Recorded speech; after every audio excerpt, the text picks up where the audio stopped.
Hello my dear students, welcome. स्वागत है आपका एएस स्टडी पॉइंट पे। आज से हम आपके लिए लेकर आए हैं मॉडल पेपर। एसएसटी के सभी मॉडल पेपर्स लाएंगे और वो भी आपके चैप्टर के अकॉर्डिंग। आपके जो लेसन्स है, पार्ट है, उनके अकॉर्डिंग हम रोज़ एक लेसन का मॉडल पेपर लाएंगे आपके लिए, जो आपके लिए बोर्ड एग्ज़ाम के लिए बेहद फ़ायदेमंद साबित होगा।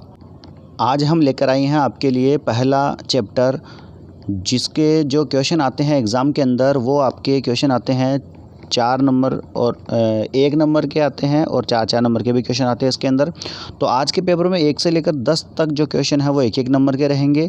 बाकी के जो 4 प्रश्न हैं वो 4-4 नंबर के रहेंगे। साथ ही साथ मैं आपको ये भी बता दूं कि इनके आंसर भी यहीं पे दिए गए हैं, ताकि आपको ढूंढने में आपका टाइम वेस्ट ना हो। तो चलिए शुरू करते हैं। पहला क्वेश्चन है, पल्लवकालीन महाबलीपुरम नगर क्यों प्रसिद्ध है? दूसरा है, राजस्थान के प्रमुख महाजनपद कौन कौन से हैं? प्रमुख महाजनपद जो है अपने 4, वो आपको बताने हैं इसके अंदर। तीसरा जो क्वेश्चन है वो है, कौटिल्य की पुस्तक का नाम लिखिए। कौटिल्य की पुस्तक का नाम आपको बताना है। चौथा जो प्रश्न है वो है, हर्षवर्धन की साहित्यिक रचनाओं के नाम आपको बताने हैं। 5वां जो प्रश्न है, अशोक के अभिलेखों की लिपि का नाम। अशोक ने जो अभिलेख लिखे थे उसकी लिपि का नाम आपको बताना है। छठा प्रश्न है, अशोक के कौन से अभिलेखों में अशोक नाम मिलता है? अशोक के कौन से अभिलेखों में अशोक नाम मिलता है? 7वां प्रश्न है, स्कंदगुप्त ने मौर्यों द्वारा निर्मित किस झील का जीर्णोद्धार करवाया? अगला प्रश्न है 8वां क्वेश्चन, अशोक के अभिलेख पढ़ने वाला पहला व्यक्ति कौन था? अशोक के द्वारा लिखा गया अभिलेख है वो कौन से व्यक्ति ने सबसे पहले पढ़ा था, उसका नाम आपको बताना है। 9वां प्रश्न है, कौन सी प्रशस्ति के अनुसार चंद्रगुप्त कभी युद्ध नहीं हारा तथा इसका लेखक कौन था? और 10वां जो प्रश्न है, 1-1 नंबर वालों में से ये लास्ट प्रश्न है, शक संवत किसने और कब चलाया? शक संवत है वो किसने और कब चलाया? ये थे आपके 1-1 नंबर के क्वेश्चन। 10 जो प्रश्न थे वो 1-1 नंबर वाले थे। अब हम देखेंगे 1 से लेकर 11 से लेकर 15 तक जो प्रश्न है वो आपके 4-4 नंबर के हैं। तो देखिए 11वां प्रश्न क्या है, राजस्थान के प्रमुख जनपदों का परिचय लिखिए। राजस्थान के प्रमुख जो जनपद हैं 4, उनका आपको परिचय बताना है। अगला प्रश्न है 12वां प्रश्न, अशोक के धम्म की अवधारणा लिखिए। अशोक के द्वारा जो धम्म लिखा गया था उसकी अवधारणा क्या रही, वो आपको इसके अंदर बताना है। और 13वां जो प्रश्न है वो है, गुप्त वंश की सांस्कृतिक उपलब्धियां लिखिए। गुप्त वंश की सांस्कृतिक उपलब्धियां कौन कौन सी रही है वो आपको बतानी है। अगला प्रश्न है 14वां क्वेश्चन, समुद्रगुप्त का सांस्कृतिक योगदान लिखिए। समुद्रगुप्त का सांस्कृतिक योगदान क्या रहा वो आपको बताना है। और 15वां क्वेश्चन है, निम्न का संक्षिप्त परिचय लिखिए। निम्न का आपको संक्षिप्त परिचय लिखना है, जिसके अंदर है पहला पल्लव वंश, दूसरा है राष्ट्रकूट और तीसरा है चोल प्रशासन। इन तीनों के आपको संक्षिप्त परिचय लिखना है। तो ये थे आपके पहले लेसन के 15 प्रश्न, जो आपके लिए बेहद इम्पोर्टेंट है। एग्ज़ाम की दृष्टि से देखा जाए तो बहुत ही इम्पोर्टेंट क्वेश्चन है ये। अब इनके आंसर्स जो नीचे दिए गए हैं वो आप देख सकते हो। देखिए पहला क्वेश्चन, जिसका आंसर है, यहाँ पर 5 रत्न मंदिर का निर्माण कराया जिसमें चट्टानों को तराशकर मूर्तियाँ बनाई गई।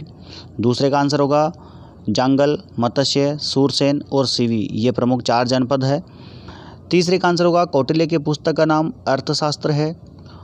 और चौथे का आंसर होगा, हर्षवर्धन की साहित्य रचनाओं के नाम नागानंद, रत्नावली और प्रियदर्शिका रही है। 5वें का आंसर होगा, अधिकांश अभिलेख ब्राह्मी लिपि में तथा कुछ खरोष्टी लिपि में है।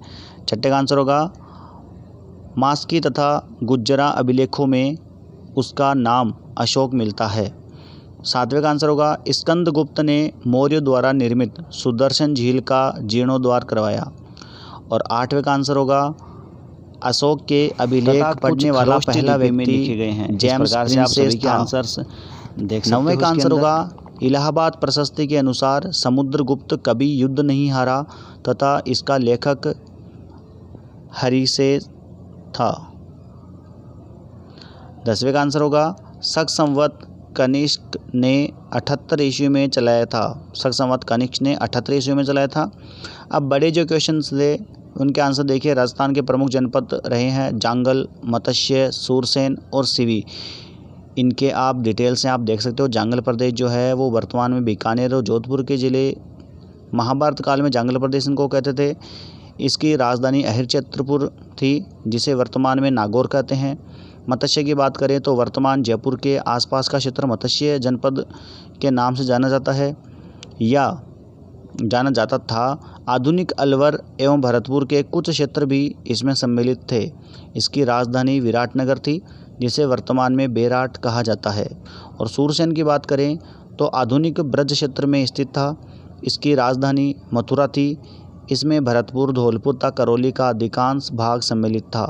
शिवी की अगर हम बात करें तो शिवी जनपद की राजधानी शिवपुर थी तथा राजा सुदर्शन था। चित्तौड़गढ़ के निकट स्थित नगरी इसकी राजधानी थी।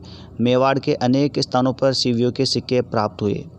बात करें 12वें क्वेश्चन का आंसर की तो देखिए, अशोक ने मनुष्य की नैतिक उन्नति के लिए जिन आदर्शों का प्रतिपादन किया उन्हें धम्म कहते हैं।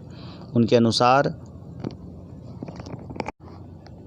उचित संस्करण पर ध्यान दिया गया था। 13वें का आंसर देखिए, गुप्त वंश की सांस्कृतिक उन्नति आपको बताई गई है।